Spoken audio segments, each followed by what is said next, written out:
Each language will take them at least 70 years. Should we go ahead? Looks like we're not so popular this week. Okay. Everyone else in the show, please. Okay, so we begin.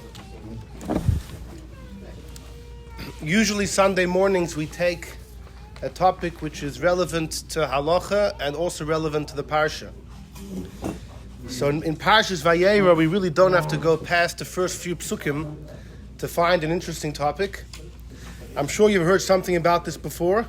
Hopefully you'll hear something new about it today. So we have the well-known Seudah meal that Avraham caters to his guests, the Malachim. We mentioned in the Shir on Thursday that the Rambam believed this was all a vision. The Rambam writes in Moreh Nevuchim that this meal actually never took place because the parsha begins, the Eibishter appears to Avraham, and it doesn't say anything. Right away it says Avraham Vayisa Einov, and he sees three people, Nitzavim Alav. And the Rambam asks, right, the Eibishter appears, and then all Avraham sees are people coming to eat. Says the Rambam, that itself was the prophecy, that itself was the Nevuah. And we saw that Ramban tears this apart because the Ramban says that if you follow that logic, it would appear that Lot never had the Malachim visit him. That was also a prophecy. And the Anshe Stoim that try and kill the Malachim never happened. And maybe the whole destruction of Stoim was just a vision, etc., etc. And the Ramban says it's usher to hear such a thing, how much more so to believe it. A very sharp Ramban, a critique against what the Rambam writes in Moreh Nevuchim. So, common Yiddishkeit believes that this story definitely happened. This meal took place. Did the Malachim actually eat? That's Vayter Machlokes between the Gemara and the Medrash. The Gemara in Bab Metzia is well known that it says the Malachim made it as if they were eating. They did not actually partake. In fact, Rashi in Chumash quotes this as well. In today's Chumash on the words Vayochelu, that they ate, says Rashi, don't think they ate. They're Malachim. Malachim don't eat. Even when they come into physical bodies, Malachim do not have to eat. Ella, they made it as if they were eating, which means that they burned the food or something. They caused the food to disappear. It appeared that they ate it. They actually did not. And this is from a Gemara in Bab Metzia. Tosfos on the Gemara there quotes from the Medrash Tana Dvei Eliyahu, where it says, no, they actually ate. They actually did eat. I mentioned on Thursday, I'll mention again, that the Alter Rebbe would very often visit the Misnagdisha fortress, the city of Shklov, in Belarus today, and they respected the Alter Rebbe because they had witnessed firsthand his brilliance in Nigla. And often when he would come, they would invite him to lecture in the big shul. The shul would be packed. The Alter Rebbe would prepare something, a shir. But in addition, the Alter Rebbe would be, what's a good word? They would attack him with all types of questions. Whether it was nigla shaylas, just because they wanted to get an answer to questions that bothered them, or whether it was hashkafa shaylas, that they were attacking the Alter Rebbe. Anyhow, one time he comes to Shklov, and as usual, he appears in the Groise Beis Medrash. The place is packed, and they challenge the Alter Rebbe, and they tell him that recently one of your chassidim was here, and they said in your name that a malach is a chitzin, and an neshama is a pnimi. A neshama is a pnimi, and the malach is kind of superficial, a chitzin. It doesn't do things with all of its heart. I mean, some very strange statement. And they told Alter Rebbe, this sounds like, chassidish rubbish. I'm sorry to use that word, but that was their attack. This sounds like, this is like a chassidish ababamais. Are you being serious? And they told Alter Rebbe, we want a source for this, and don't quote us no zoyars, as they would use. We want a bavli Yerushalmi, and that's it. Bring us a proof. So Alter Rebbe told them it's a befeidish Gemara. Where? Masechta Bab Metzia. Where? Concerning today's Chumash. The Gemara there says when you enter an area, you should follow the customs of the place. And we learn it both from Moshe and from the angels. When Moshe went up to heaven for 40 days and 40 nights, he did not eat following the customs of heaven. Whereas, and so too, when the Malachim descended into this world, in today's Chumash, they didn't act like Malachim, they acted like humans, and they made believe that they ate. That's what the Gemara says. So the Alter Rebbe pointed out, it's funny. Although both Moshe and the angels tried to adopt the custom of the locale, they didn't do it in the same way. Moshe Taka didn't eat. Moshe didn't only act like a malach, he didn't just make a belief that he acted like a malach, he literally took on the custom. Malachim don't eat, I won't eat. But when the malachim came down here, they didn't be'emes eat. They made believe like they ate. So Alter Rebbe said that's the raya that a malach is a chitzon.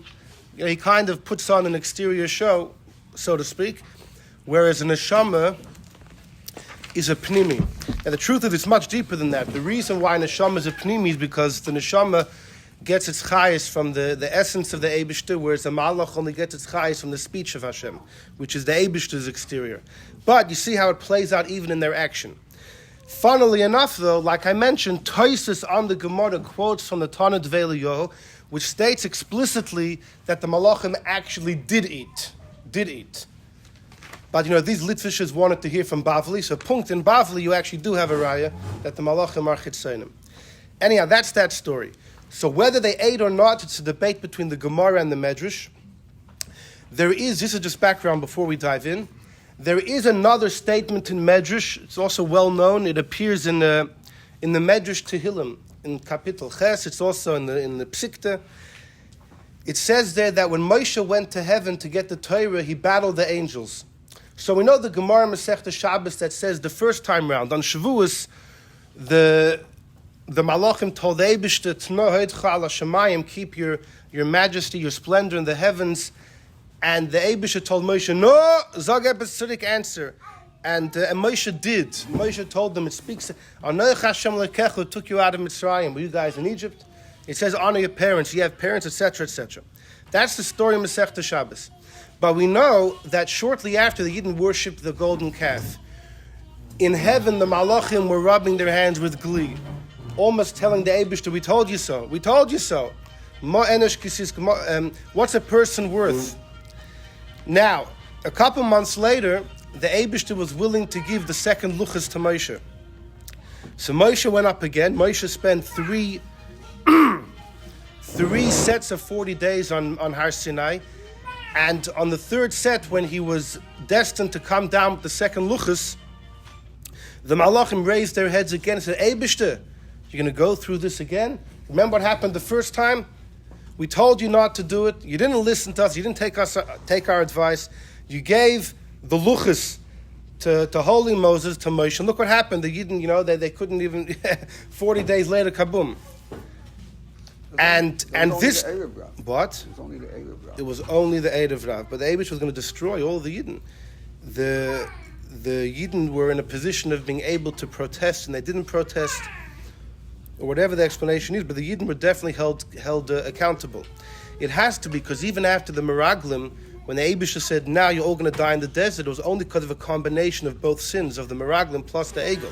If all the Yidden were scot-free for the Egel, we actually would not have died in the desert.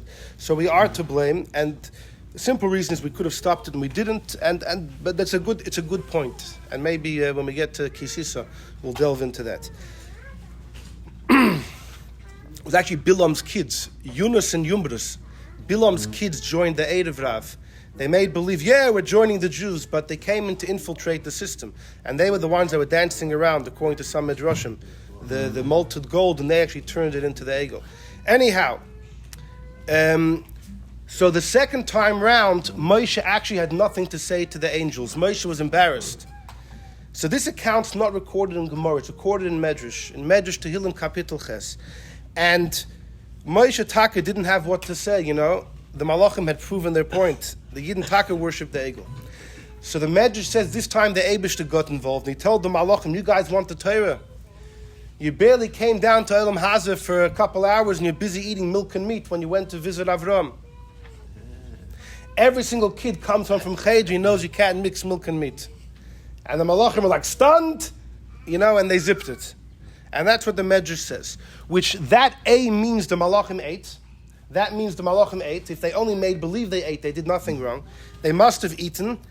And secondly, they must have eaten milk and meat, which is going to be our discussion of how could that have happened. I just want to point this out. In number 5, jump to number 5. I just want to throw you off. We're not starting number 1, Madafka is starting number 5. Number 5 is the Chizkuni, a couple paragraphs of the Chizkuni. Look at the third one. He says, Vayechelu, they ate. Nimtze ba'agod de sha'ach, it's brought in Medrash, they ate. It's also found in, like you see, Bereshis Rabbah, that they ate. And then he says, Zehu Sheshana Rabbeinu, this is the Pshat in the other Medrash. He quotes it from the Psikta Rabbasi. Like I mentioned, it's also in Medrash Tehillim Periches. She'arma lehem HaKadosh Baruch Hu, that God told the Malachim, when it came to giving the Yidden the second Luchas, Tinek Hanimel Bebeis Yisrael Mishamar Yoser Mekem. A little kid who just had his bris keeps Torah more than you. Sha'achaltem, you guys had Basar B'chalav. So, but what do you see from the Chizkuni? He's joining the two Medrashim. That Medrash that we know of, that the Eibishter shtecht the Malachim, that you guys couldn't keep yourself from eating milk and meat, and a little kid knows, says the Chizkuni, that only goes hand in hand with the Medrash that they actually ate. He says clearly, which means according to the Gemara they made believe they ate, then the Eibishter actually has no taina to them that the Yiddish kid knows more than you. It only fits according to the Medrash that they taka ate. Okay. Having said that, let's go to number 1. Number 1 is a couple psukim in Chumash. I know you're all bekim in Chumash. I printed this for myself. Says Moshe Rabbeinu, the ekcha fas lechem. So Moshe is trying to convince these 3 people to stay by him. He said, I'm going to take some bread. Pardon me, Avraham, correct. Moshe is telling us the conversation Avraham had with the Malachim. I will take some bread, v'sadu libchem, you will satiate your heart. Achar, afterwards, taver, you will pass. Ki al ken avartam avdechem, since you passed over your servant, give me this honor. Vayomer, they said, yeah, ken taseh kasher dibarta, takazeh. You should taka do as you said. Now it's funny, the only thing Avram offered them was bread. He's going to give them milk and butter and flesh. He doesn't mention that to them. You know, usually if you want someone to stay by, you tell them you're going to make a barbecue. Here, Zak garnish wegen the flesh. He doesn't mention the flesh. Bread. Does that mean he wasn't planning to give the flesh at this point? He was just giving bread. But bread means a whole meal. Perhaps. And also before mutton Torah. Well, that's exactly what we're going to discuss in this year. I'll tell you. It's funny, they tell him you should do as you said. It's what type of expression? Do as you said. It's like they're being very particular. Do as you said, like not more and not less. So some Rishonim taka learn, these people were intimated to Avram, they're just passing by, they don't have time to stay, neither do they want to burden him. So Avram said, don't worry, I'm just giving you bread. Had he told them about the barbecue, they would have said, no, listen, we see you're an old man for you. So he said, a bit of bread. So, a little bit of bread, ken taseh kasher dibarta. If you're only doing a small thing, it's going to take quick. You don't have to spend 2 hours cooking the flesh. The bread might be ready. In addition, it's not a big deal for you, right? The wife's going to make the bread. The husband makes the barbecue, you see from here. And the wife makes the bakes. The wife bakes and the husband makes the barbecue, we're going to see.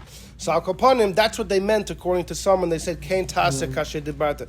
So accordingly, Avram was planning to give them flesh, but he dafka omitted it, because he knew that might cause them to leave. Either way, Vayamaher Avram hastened to the tent to Sarah, and he told her, there's no please, no anything. He says, no, Mari, get going, quick.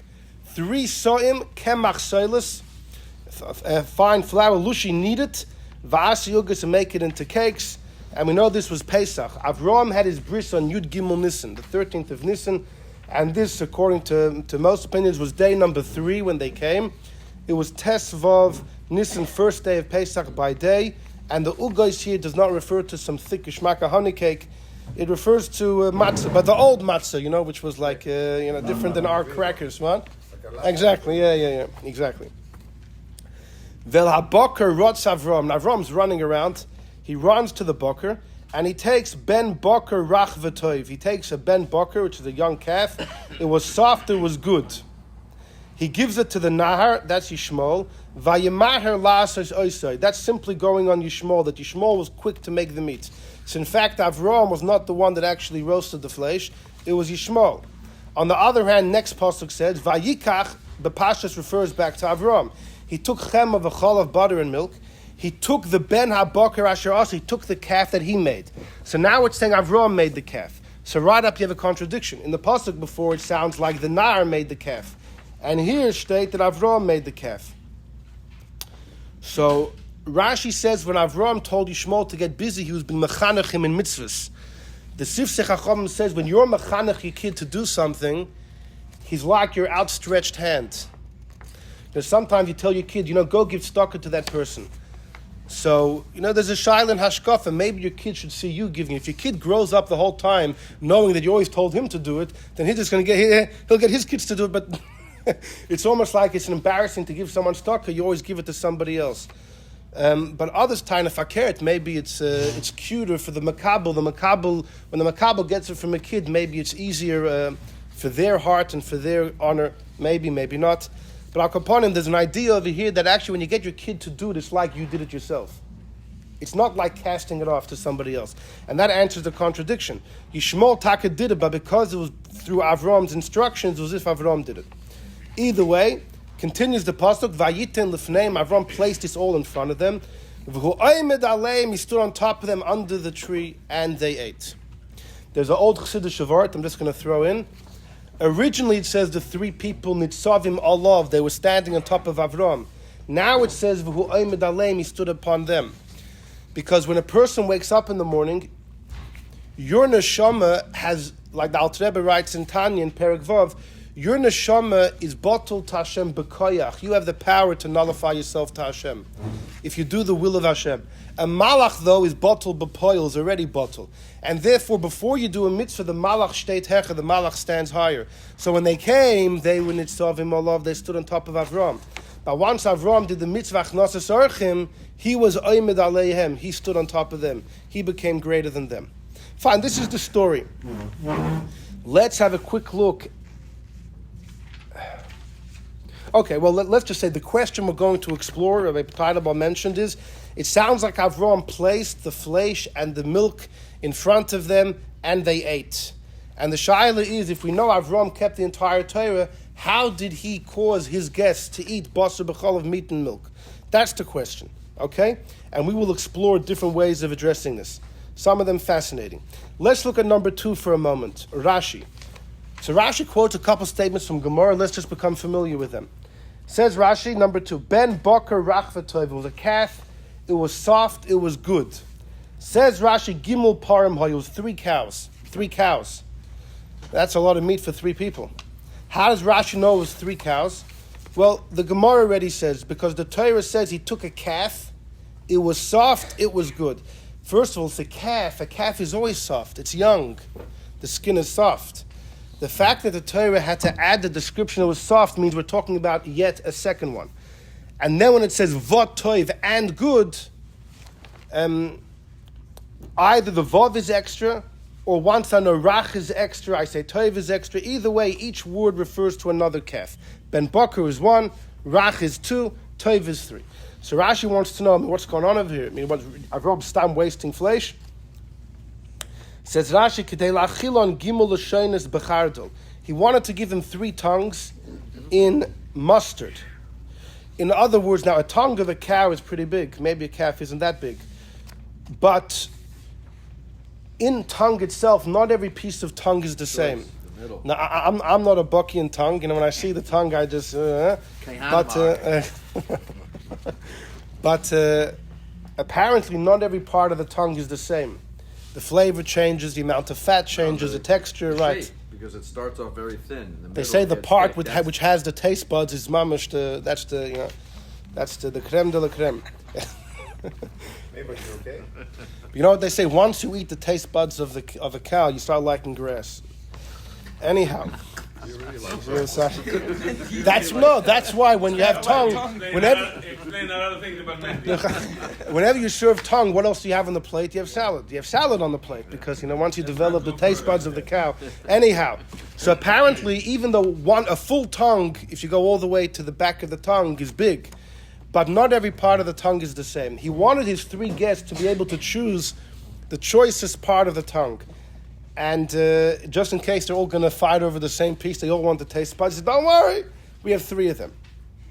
But there was mustard. Mustard's the only thing which is tangy enough to, to cover over the taste of the tongue. And that's just a joke. All right. So now that's from the Gemara in Bab Metzia, 3 cows, which is important as we'll see. Then he says, who's the Na'ar? It's Yishmael. Why did Avraham do it? To be Mechanachim. Now the reason why, how does Rashi know it's to be Mechanachim? Because if you look at the Parsha, Avraham is running back and forth, Ahin and Sarik, he's doing everything. Like, why would all of a sudden he not make the barbecue? It must be there was an Inyan, Dafka, to get Yishmael involved. Then the next Rashi, this is critical, the next Rashi. Avraham brought out chema, butter and milk. Says Rashi, v'lechem lo yehevi, he didn't bring out the bread. Avraham spoke to them about the bread, but it doesn't say he brought it. He spoke about the bread alone, nothing else. And he brought out other things besides the bread. It's ironic how it's exactly a 180. It's just whatever he spoke about, he didn't bring out. What he brought out, he never spoke about. Says Rashi, why didn't he bring out the bread? Lefisha Pirsa Sarah Nida. Sarah became a Nida that day. Shechazela Eirach Kanashim. She got her cycle again. Oisayim that day. V'nitma ha'isa. The dough became tameh.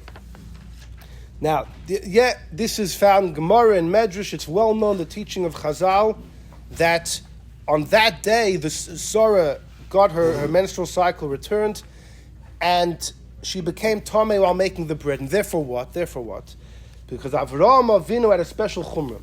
It's called, he was oichel chulin betara.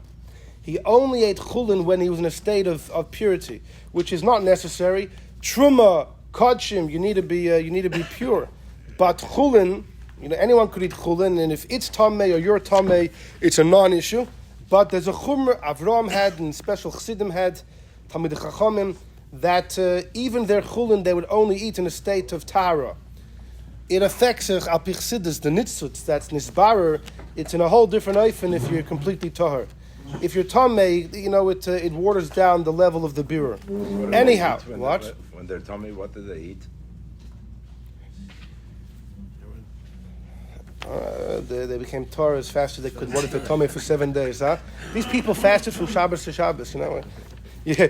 When they're tahar, what did they eat? What do you think they ate when they were tahar? They ate nothing when they're tahar either. I don't know. Maybe they ate something which isn't begeder oichel. Maybe isn't. I don't know. Yeah, when you could, they would have somebody else feed them. I don't know. They wouldn't touch the food. Was? They could eat things that didn't Right. become But touched by- the goof is tamei. If the goof is tamei, and the tools are dying, then it They could eat Fine. things that weren't touched by water. Yeah. All right. Fine. Al koponim. Fine. Now, the truth is, this is only one opinion in Medrash. If you look in the Medrash Rabbah, it brings that the Chachamim hold no. She did bring out the bread. Now, this is going to be vital. Did Sarah bring out the bread? One opinion is no, but there's another opinion in Medrash, Rabban on Omri, she did bring out the bread. What's the raya? Because if he brought out milk, butter, and flesh, which he Bechlal never spoke to them, Kal v'chomer, for sure he brought out what he mentioned to them. And the Chumash didn't have to tell you, because it's obvious. In fact, look at number 3 on the side, the Rashbam, Rashi's grandson, Vayikach chema v'chol, he said, Lefi pshuta shal mikra, lo husruch mefarish shehevi es pas lechem al shulchan. He says, you want to know pshuta shal mikra? He says, it's not like my Zayda. He says, I'll tell you real pshuta shal mikra. He did bring out the bread. The bread came out. Ela ha-tosefes, the Torah only has to tell you the chiddush, because Avraham never mentioned anything about milk and flesh. So that's what it tells you. Shaloi amar lehem, what Avraham hadn't yet told them, hutzrich loy meshav, he had to say that he brought. And havas panim al shulchan ein a chiddush. Bringing the bread is not a chiddush. A, that's the basic meal. And B, he told them he's going to bring it. But the chema and the chalav and the basar, which is not mezuman, l'chol orchim hutrich lefarish. So it sounds like he's actually saying 2 things. The reason it doesn't say he brought out the bread, he really did, but the reason it doesn't say is for 2 reasons. A, it's obvious, he told them about the bread, and B, every meal is bread. Of course he brought out the bread, right? You go to restaurants, at least Amol, the first thing on the table was bread. Now there's no more bread anymore. They don't want you getting full off the bread anymore. They want you, to order and order. But, so it seems to be 2 reasons, but either way that Ashbam says, Pshuta Shal Mikris, the bread was brought. Rashi feels Pshuta Shal Mikris, the bread wasn't brought. It's a machlokes in Medrash. Why is it so significant? It's significant for the following reason. Avraham kept the Torah before it was given. So Avraham would not eat milk and meat. Forget about that. He wouldn't even eat food which had become tamei. I mean, which even today is a chumrah, and you can't even keep it today. But even the times of the Mishnah, it was a chumrah that only Chassidim and Prushim took upon themselves. And yet, according to Rashi, Avraham would not serve the bread. He would not serve the bread to the guests. Why? Because if he's not going to eat it, he doesn't want to give it to them. If he's not going to eat it, he won't give it to them. So Rabbi Isai, I ask you, if when it comes to eating the bread, which was kosher, it was just tamei, which is only a chumrah that Avraham, it was a chumrah of a chumrah even after Matan Torah. Yet Avraham said that I hold my guests to my standards, and I will not feed it to them. So how in the world, Rabbi Isai, would he give them milk and meat? It doesn't make any sense. According to the Rashbam, or according to the Shita and Medrash, that he gave them the bread. So then we don't have a question. You could just say that Avraham Bechlal didn't hold his guests to his standards. But the shaila is, according to Rashi, that Avraham Dafka didn't give the bread. How much more so he should not have given them milk and meat? Why can't you say he gave them milk first, they waited, they didn't have bread, they didn't need it's not considered the same meal, and then they ate meat? I can say that, maybe we will. But we're going to say more, we'll say more than that, though. Don't leave yet, don't leave yet. So join me in number 6 for a moment. Number 6 is the Shita Mekubetzes in Masechta Bechayros, Davav and Beis. The Shita Mekubetzes was written by, was collected by the great Rabbi Betzalel Ashkenazi. Betzalel Ashkenazi was in the 1500s, living in Egypt. Yeah, and he held himself as a student of the Radvaz, who was a great, the Mara Asra of Egypt at the time. And when the Arizal was a young boy, a young lad, the Arizal grew up in Eretz Yisrael. His father passed away, and his mother had a brother who was a wealthy man in Egypt. Mordechai Francis was his name. He was up as a tax collector, and she went to live in Egypt by him. And Arizal married his first cousin. His uncle had a daughter. He married her, and he spent about 20 years there. And for many years, he had a hut on the Nile. He would spend the entire week there learning, and he would come home only for Shabbos. He would walk through the door of a Mamish Friday afternoon before Shkia, and he would leave after Shabbos, and he would speak to his wife only Lashon Kodesh. And that's what he did for many years. In fact, it was during this time that he first saw the Zohar. The manuscript of the Zohar was brought to him by a certain person, and the Arizal Mamish went to town with it. And in this hut, it's brought that Betzalel Ashkenazi spent a bit of time with him, and the two of them worked on this Shita Mekubetzes. There were some others that would also frequent the Arizal in the hut. There's a fellow, Rabbi Lezer Ashkenazi, the author of the Sefer Maaseh Hashem, who had an incredible life story. The Chassam Sofer told many incredible stories about this fellow. And this Rabbi Lezer Ashkenazi, maybe we'll have a shir on him sometime. He also did zich a bit in that hut on the Nile. That was like the place to be, It was invitation only. Anyhow, Al Kapanim, we know that the Arizal helped Rabbi Betzalel Ashkenazi in some of the Shita Mekubetzes. They say particularly the Shita Mekubetzes on Kodshim, which is this. So this is from Masechta Bechayros, Davav and Beis. The Gemara there, as we're on number 6. V'chalav behema t'vahira minalan deshari. Who said Bechlal you're allowed to eat milk? Why are you allowed to eat milk? Now, what's the basis of the Gemara's question? There are 2 ways of learning. One of them is maybe it's Avrim and Achai. Before the milk left the body, it was part of the goof, and it's like a limb of the animal which has separated. Why are you allowed to eat it? The other explanation is that we know that the milk of an animal was originally blood, just like by a woman. The dam neker v'nasa cholov is a statement found in Gemara that the blood turns into milk. So alternatively, the Gemara's shaila is, who said you're allowed to eat milk if it was originally blood? So says, the Shita Mekubetzes, he's quoting Tosfos, you see, it's called Tosfos Chitzonius. Tosfos that was left out from the main corpus that was printed together with either way. V'im toimar, amai lo yalfinon min d'chsiv gabi Avram. Why don't you learn from the story of Avram? Tosfos says, Vayikach chema v'chalav, he took milk butter. Ubavadai loy hechilom isur. Avraham would not have given them something forbidden. The kiyim Avraham Avinu kol Torah kul. Avraham kept the entire Torah.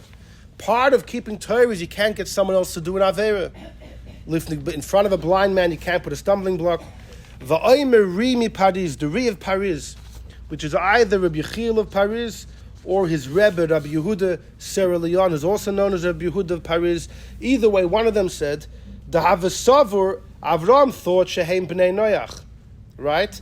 They thought that they're goyim. V'loin itztavu al kain. They weren't commanded about basa b'chalav. Ki ein zeh mizayin mitzvahs B'nei Noach shekiblu aleim. As far as we know, the 7 mitzvahs of the B'nei Noach do not encompass. No, but his shayla here is not so much the basa b'chalav. His shayla here is about the chalav itself. The Gemara is searching what's the source that chalav is mutter, because the Gemara ultimately brings a pasuk. It says in Chumash, Eretz Zavas Chalav Udvash, the land flowing milk and honey. So the Gemara says, you think the Eibishter would praise Eretz Yisrael with something which is forbidden? Can't be. So Frek Tosfos, just learn from here. Avram fed them milk. The answer of Tosfos is no. There's no raya that the milk is good. It's just it was okay for them because they're B'nai Noach. Now, by the way, it's strange because, we said there were 2 ways of learning the Gemara Shaila. If the Gemara Shaila is milk should be yasser because it's originally blood, so then I understand B'nai Noach are not commanded on blood, so they can obviously have milk. But if the Shaila of the Gemara in Bechaydos was that milk is Avram and Achai, so then what in the world is the re-saying of what's Yechiel of Paris saying over here? That the milk didn't apply, and most definitely did. So it must be that he learned the Gemara Shaila was about the blood. That must be the way he learned. But upon him, what's he saying? He's saying that Avram treated them as B'nai Noach, and whatever was mutter for Ben Noach, he gave to them. So it could be the milk was really usher for Yidden after Matan Torah, as far as this story is concerned. And nevertheless, he would give it to them. So accordingly, he definitely wouldn't hold back from giving them the bread, right? And in addition, it could be Hitaka gave them basar b'chalav, milk and meat. Once you have this explanation, it could mamash be they ate basar b'chalav. It was a problem for us to do such a thing. Because Avram viewed them as B'nai Noach, he felt it was a non-issue. Just like Tosfos said that the milk itself could have been biblically usher, but for B'nai Noach it's a non-problem. And he continued, Va'af b'Yerushalmi mashma, they ate basar b'chalav. You see, he's saying clearly, they taka had basar b'chalav. And Avram himself couldn't have done that, but for his guests he could.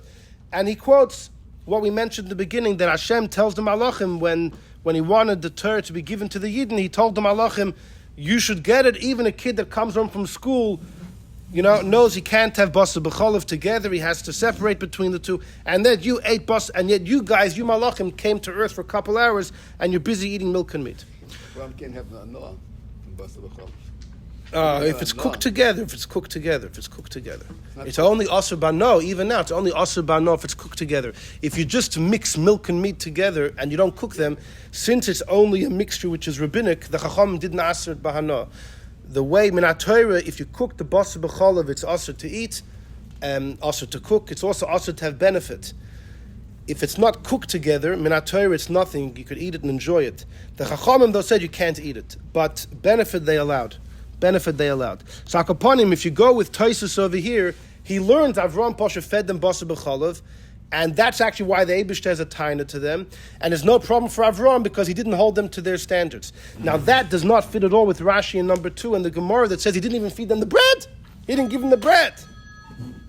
So what's Rashi going to do with the basar b'chalav part? What is Rashi going to do with the basar b'chalav part? So this is the question. Okay, so some of you answered Avram first gave them milchiks, and then he gave them fleishiks. Maybe they separated between the two. So let's look at number 4. Look at Tosfos in number 4.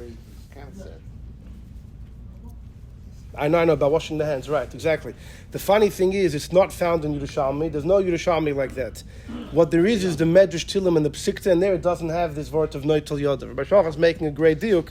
According to what we saw in number 6, the Eibush is clearly telling the Malachim that the kid knows that he has to separate between the two, and you guys, Dafka, didn't. You had them together. Right. So let's go to number 4. Number 4 is Tosfos on Chumash, known as the Das Keinim Mibale Tosfos, and he writes something very, very intriguing.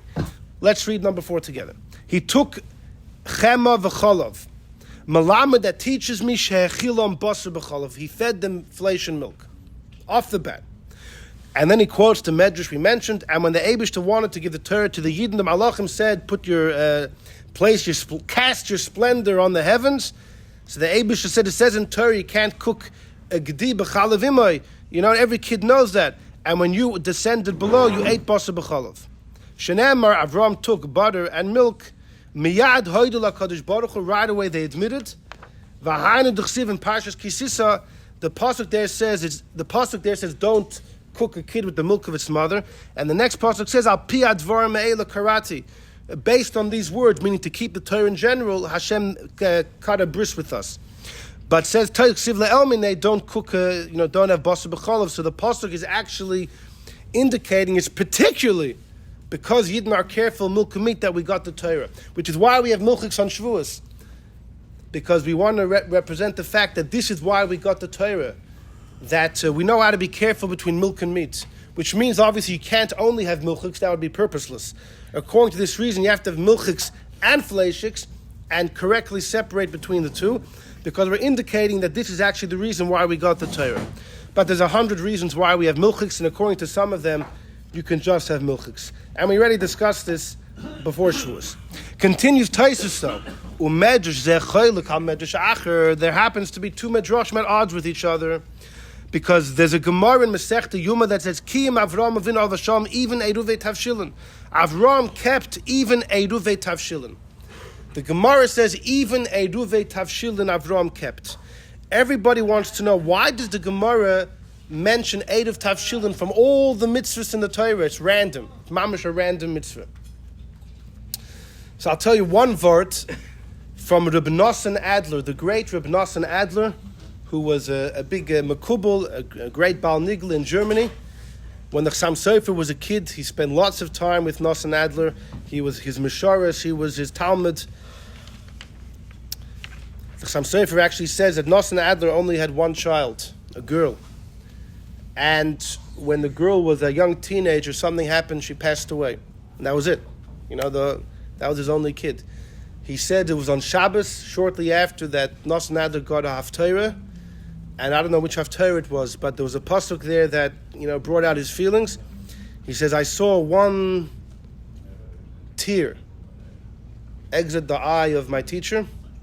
Then I saw him wipe it off, and he smiled. And from that point on, he never stopped smiling. That's what he says. Wiped away the pain. Anyhow, Nosson Adler didn't leave over any children, neither any Sfarim. So many of his Chidushim we actually know from the Chassam Sofer. So here's one of them. Avraham Avinu kept the entire Torah. All right? That means he for sure kept Shabbos. It's a basic, right? But we know the rule is a goy sheshavas chayiv mis. A goy is not allowed to keep Shabbos. So if Avraham was halachically a Jew, no problem.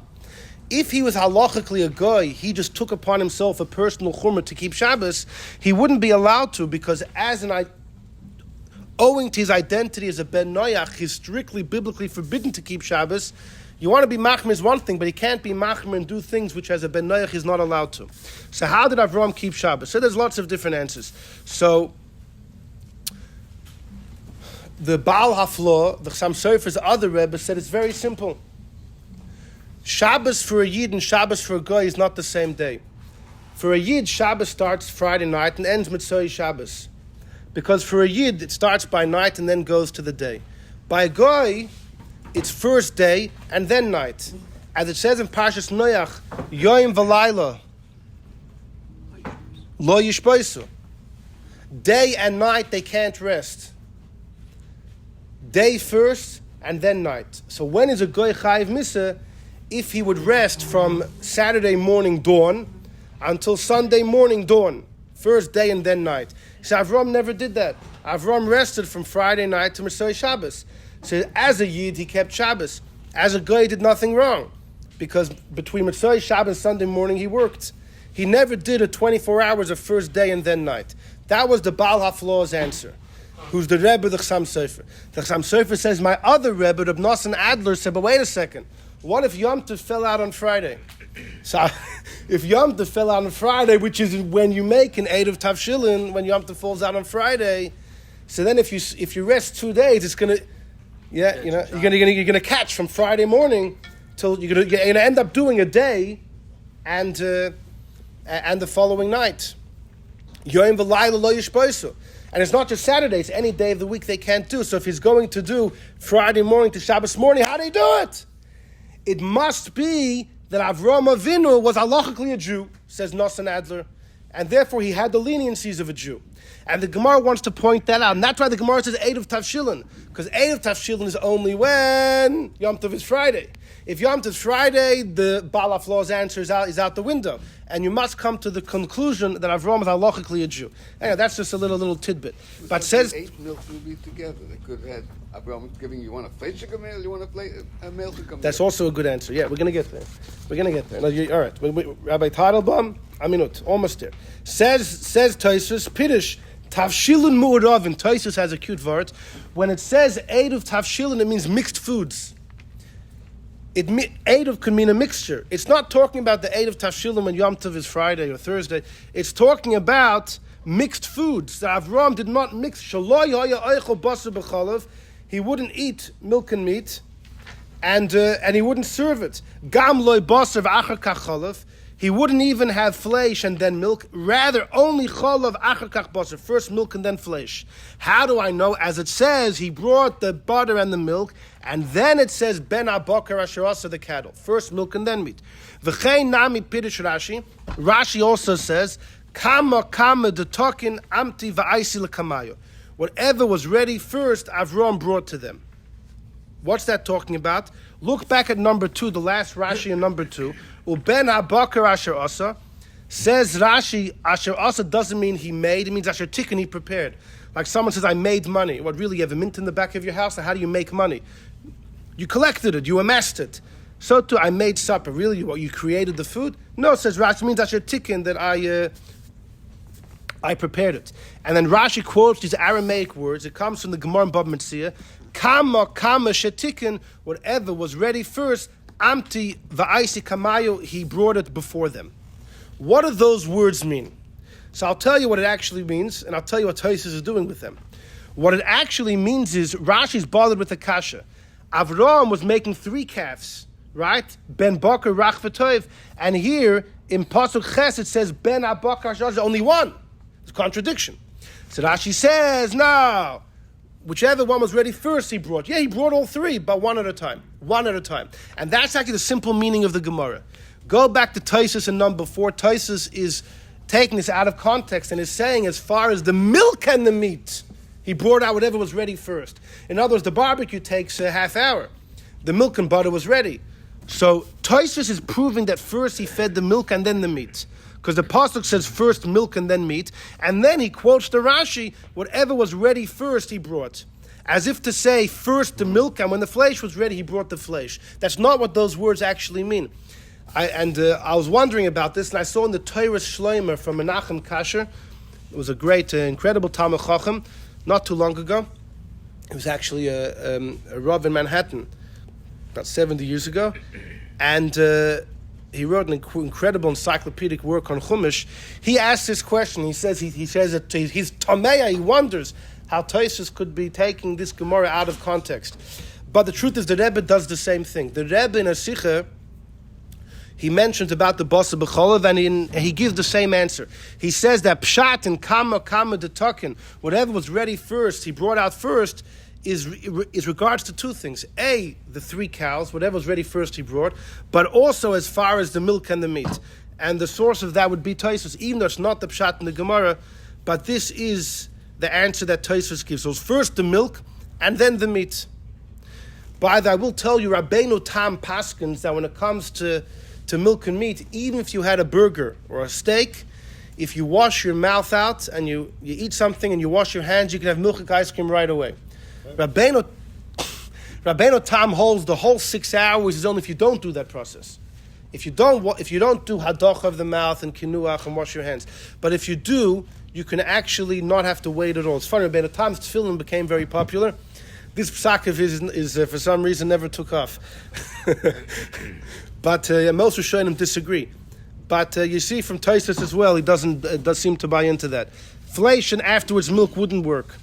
But milk and afterwards flesh, the halach is if you first have milk and then flesh, you also have to do the same thing, So nobody in the Torah, nowhere in the Torah it says 6 hours. No. The Ramah says 1 hour. The Ramah even says 1 hour to wait. We really interpreted it Yeah. in a perfect way. Unbelievable. He said The Rambam, Moreno HaRambam, what can we do? He forced 6 hours, and One meal if the Rambam wouldn't have said 6 hours, maybe be more lenient.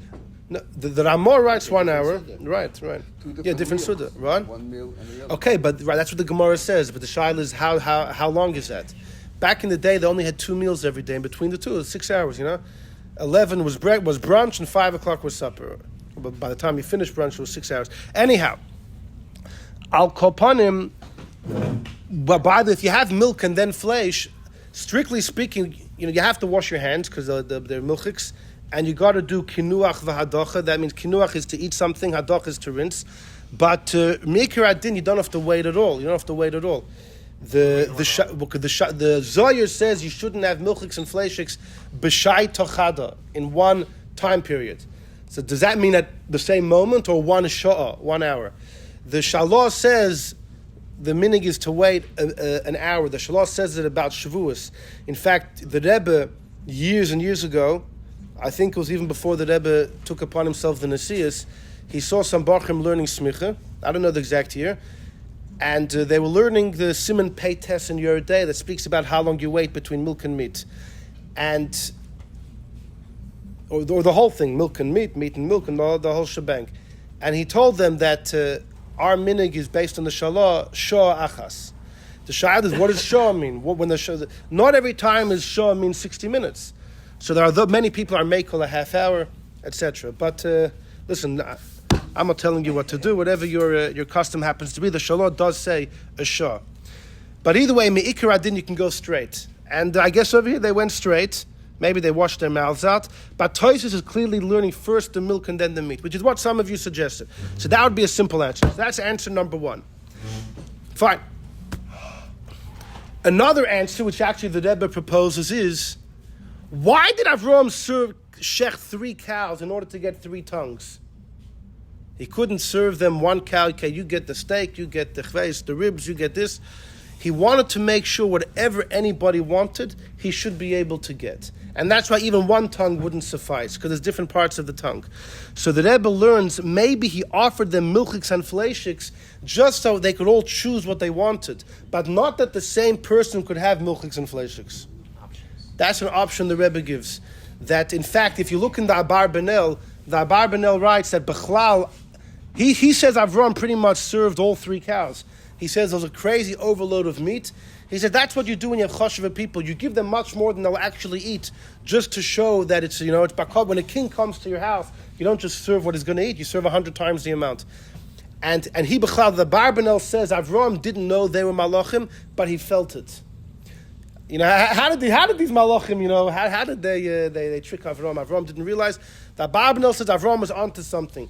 He didn't know exactly who, but Avraham felt something, and because of that, he went to this tremendous end of taking care of them like kings. But the Barbanel does say that Avraham served them plenty of things, knowing they would only eat a little bit. So based on that idea, the Rebbe really offers that Avraham just put out everything. Says, you guys could choose, but Avraham actually would, Avraham wasn't scared to talk to his guests, right?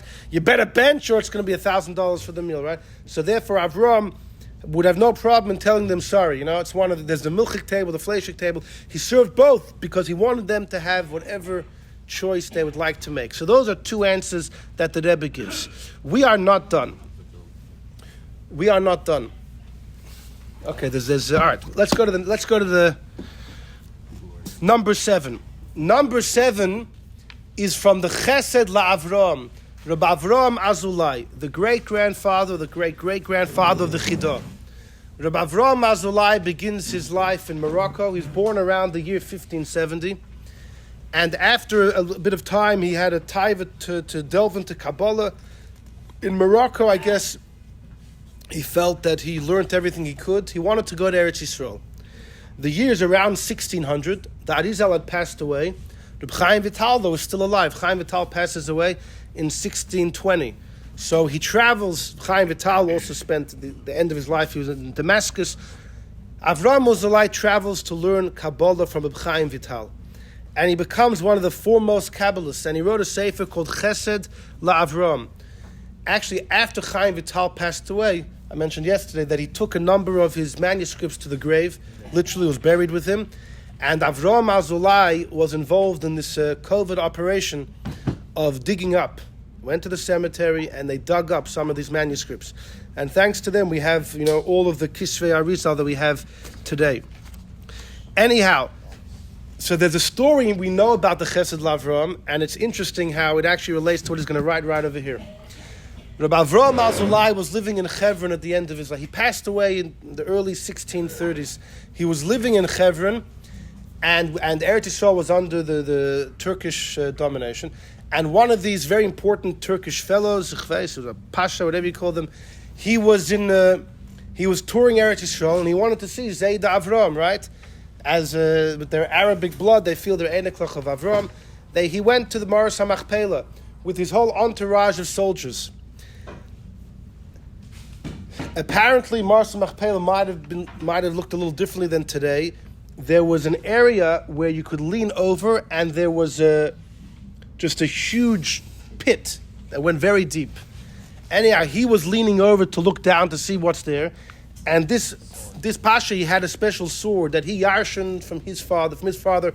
It was a sword which had rubies and emeralds, a beautiful sword, and it was like 500 years in the family. It fell out of its sheath and it fell down. He went nuts. He told his soldiers, you have to go down and get it. So they looked down at the bottom of this pit, like, how are we going to get it? So what they did was that they got a rope. They tied two soldiers to one end they got two ropes, I guess. They tied soldiers and they lowered them down. And these two people both went down. Could be as one after the other. But unfortunately, they reached the same end. They both gave a yelp, a scream, and they were quickly hoisted back above, and they were both dead. So this Turkish ruler, he told... It's still there, but it's probably covered, right? You can't... Okay. Uh-huh. And people still lean over to see what's at the... It's covered, but you can smell it. Only opening twice a year. Once since the story. Actually, Twice out. the place where it says it's opening is still there. I smelled it. Right. So anyhow, so he knocked on the door of the Jewish community and he said... Something over there? You lost. Huh? His phone. So he knocked on the door of the Jewish community and he said, listen, by tomorrow I need my sword back or you're all going to be killed. So exactly, it's always a solution. So they didn't have a choice. There was going to be a pogrom. It was decided that Avraham Azulai himself was going to be the one to go down. He spent the whole night with his Talmidim and they learned Kabbalah. And in the morning, they tied him to a rope and they lowered him. And he's getting lower and lower and lower. Minutes are passing. There's no yelp. There's no scream. It took a long time. Until finally he calls out from the bottom, all right, I got it. They lift him up. He gives the sword and he says nothing. That night, again, Avraham Azulai called all of his Talmidim, and they spent a very special night. He told them secrets of Kabbalah that he hadn't shared before.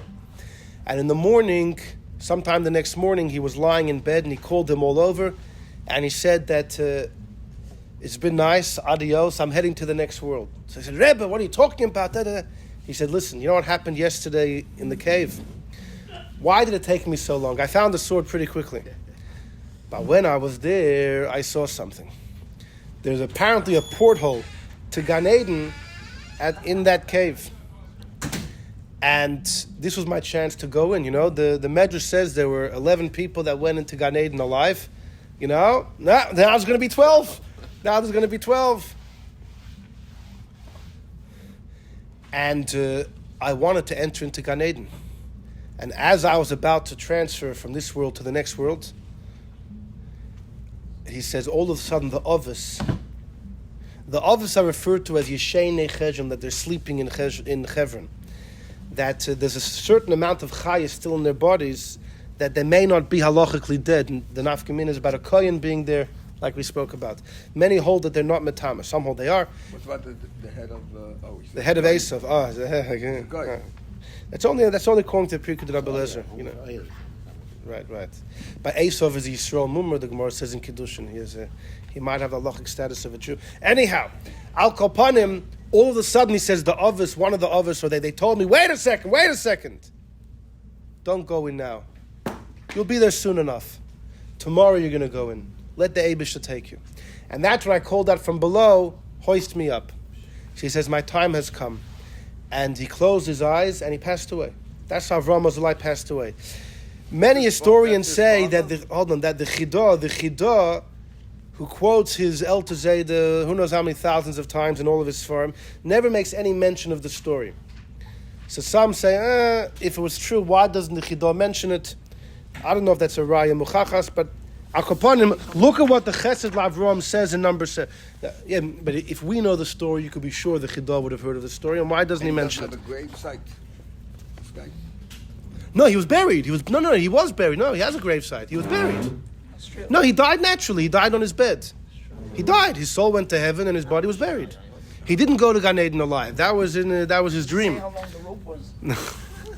Okay, hold on. Let's do number 2. Says the Chesed Lavrom. The Chesed Lavrom is talking about the location of Gan Eden. In the paragraph before this, he's speaking about the location of Gan Eden. He actually says it's right to the north of the world. He has some very interesting markers about how to find Gan Eden. But he says like this, Va'afa Pikein, even though Gan Eden is so close, Hukasha, it's hard, Bein l'chaim, Bein l'meisim, Olechis l'Gan Eden. It's funny to read this paragraph once you know the story, although this was written first, if the story happened. He says, as close as Gan Eden is, it's very hard to traverse between the two worlds. Mipnei pachad hamazikim, there are mazikim, demons shall gehenim, ha'oimdim b'tzfoyne shal olam. It's at the north of the world, he says, is where Gan Eden is situated. Can't see it. You can't. It's not the same physicality as us, but that's kind of where it's located. Lekach gozra chachmasa. The Eibusha decided Yisbarach lashes mechilas to make tunnels, offer of earth. Mima'aras hamachpela. You know where the tunnels start? It goes from the Ma'aras hamachpela bechevron ad chutz olam hashafel. If you take the path long enough, you will exit this world samach legan, right to the end, right next to Gan Eden. That's the path the souls take. If you go through those paths, you won't bump into the demons. There's another way to go, which is Pasha dus Tichveis, the North Pole, somewhere in the north. If you find the porthole there, you're gonna meet resistance, the mazikim. But if you take the tunnels of the Mars HaMachpelah, you will bypass all of those mazikim. He says Adam, and he says this mamish fascinating stuff. Adam and Chava knew this. Adam and Chava Dafka chose where they were buried. Ma'aras HaMachpelah is not holy because Adam and Chava are buried there. They're buried there because that was the porthole to go to Gan Eden. By the way, the tradition is that when Adam died, Chanoich, it was his Einikel Chanoich that took care of his burial. I don't know who buried Chava, but Umiyoim, maybe Adam himself, Umiyoim shenikvuru sham Adam v'Chava, when Adam and Chava were buried, Nistem pi ha'ma'ara, the cave was blocked. Mipnei abrius, nobody had any access, it was sealed. But on today's Chumash, when Avraham made the meal, Shahalach Avraham went to the calves with Yishmael Benoi to take 3 calves from his miknah. You know what happened? Avraham went to the barn to get 3 cows. Halach Achrov Rafal Benister. Malach Rafal followed him. Benister, he was undetectable. Avram selected 2 good cows. V'nasim biyad hanar loy lichon. So how's Yishmael going to take 3? It's very hard to travel with 3 cows. 2 is enough. Avram gave Yishmael 2 cows, and he told him, take it back to the house. Then Avram was looking for a 3rd cow. V'nira Rafal lefonav lepar choshem shubach. Rafal metamorphosized into a beautiful cow, and that's what Rafal is. Rafal is par kel, the cow of God.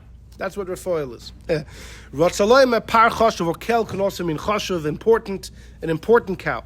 Ukishaba Avram litloi. So Avram said, this is beautiful. Haya par nishmat, the cow ran away. And he was running ma'at. Now Avraham, he just had his bris milah. How fast could the guy walk? But so the cow went ma'at, just fast enough to outpace Avram. Ad shehoilichoi b'Pesach Hamar, the cow schlepped him to the entrance of the cave. V'niftach Pesach Hamar, the opening of the cave opened. V'chol zeh b'shtechushma, all of a sudden the cat, there was like, all of a sudden it opened up. Wow. Ukeshaba Avram litloi. Just from a medrash, when did you take it? Last game says the same thing. Huh? That's why from Yisrael where to buy more. Ukeshaba Avram litloi. Yeah, the Malbim writes it's a tradition already of Chazal. The Malbim quotes it, he said it's a tradition from Chazal. I don't know which medrash, but here, fine, right, but I think apparently even earlier. Anyhow, but Avram, but here you have all the details. Avram came to take it. Avram sees Adam and Chava there. He smelled the reich of Gan Eden. Avram smelled Gan Eden. Miyad, right away, he realized the mile of the Mokum. V'chomach, he said, "Oh, I want to be buried here." Sometimes you pass a beautiful plot of land, you say, "Oh, I want to be buried there."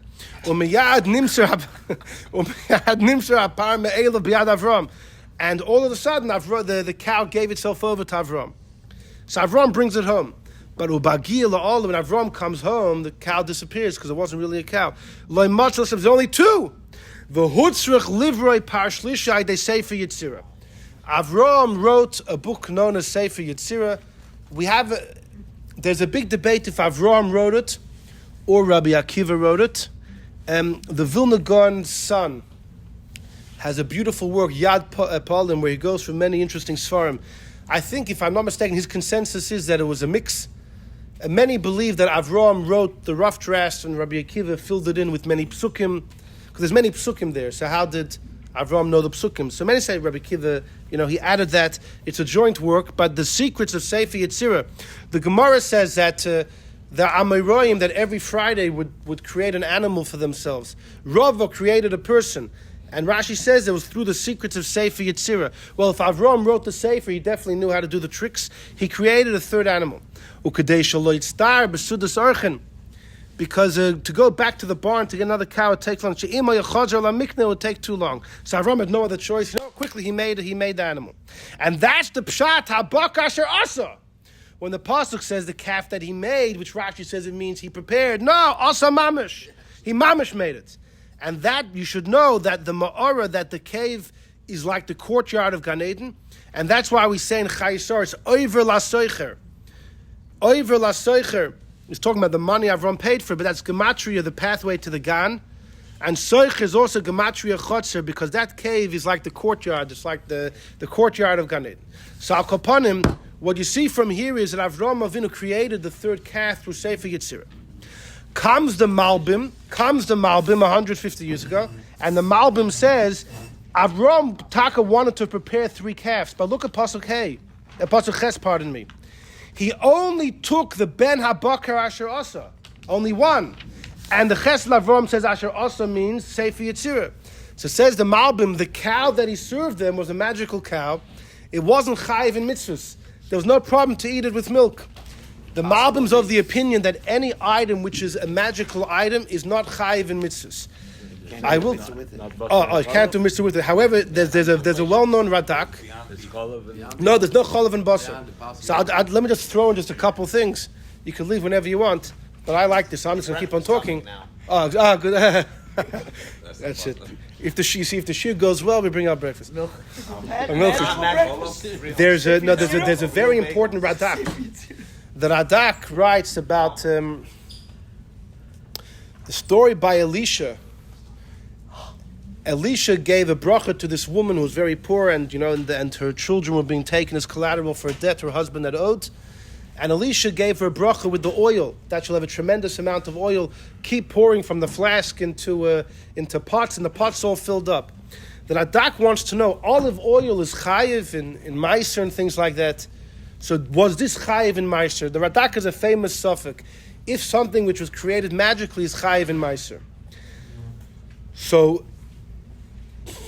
Rav Moshe Feinstein writes that anything, if the original item was a natural item, even if it expanded magically, the whole thing is chayiv in mitzvahs because its original source.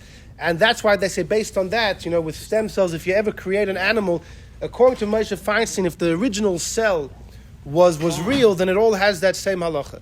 So, but he says that the original oil, the woman had already taken meiser from. The original oil wasn't chayiv, and therefore the entire thing. That's why there's room to say the whole thing is potter. There is a well-known shalah. The shalah is discussing the debate of Yosef and his brothers. Yosef tells Yaakov three things, right? That my brothers, they eat Avraham and Achai, and they're walking around with strange women. They're choshud on being with Arias. And thirdly, the children of Leah are making fun of Zilpah and Bilhah's kids by calling them children of maidservants. So the shaila is, was it true or not? If Yosef said this, it's probably true. So how could the brothers have done it? The brothers were furious with Yosef, but hey, it's true. Was it true or not true? The Torah calls it dibasam roar. It sounds like it would. What's going on? So the Shalah famously explains that just like Avraham knew Sefer Yetzirah, he taught it to Yitzchak, to Yaakov. Yaakov taught it only to Leah's sons. They used Sefer Yetzirah to create animals and people. The women they were walking with were not human women. They were golems. But I mentioned that Reb Shlomo ibn Gabirul, the great Sephardic tradition, there's a tradition that, right, he created a golem, a girl, to cook for him in the kitchen. So he brings sich in Sforim. And, he's busy learning. I can't put the toaster, the bread in the toaster, So yeah, the meals were never late, a golem doesn't make mistakes. He never came home and supper wasn't ready, it was nice. Nebuch, he didn't enjoy it too long because he was killed in his... Exactly. Yassel. Oh, sure. This is Westwall. Right. Anyhow, so Yosef didn't know about this, but what about the Avim and Achai? The Shalah says the same thing, because the animals were created. Al pi Sefer Yetzirah, they're not chayiv in mitzvahs. They're not chayiv in Avim and Achai. Yosef didn't know about this. The brothers, the children of Bilhah and Zilpah, told the children of Leah, "Can you please let us in on the secrets?" They said, "Sorry, because you're children of Shfachas, we can't reveal it to you." Yosef didn't pick up on the whole thing, and therefore that's how he explains why Yosef testified on what he saw, but he didn't know the full story.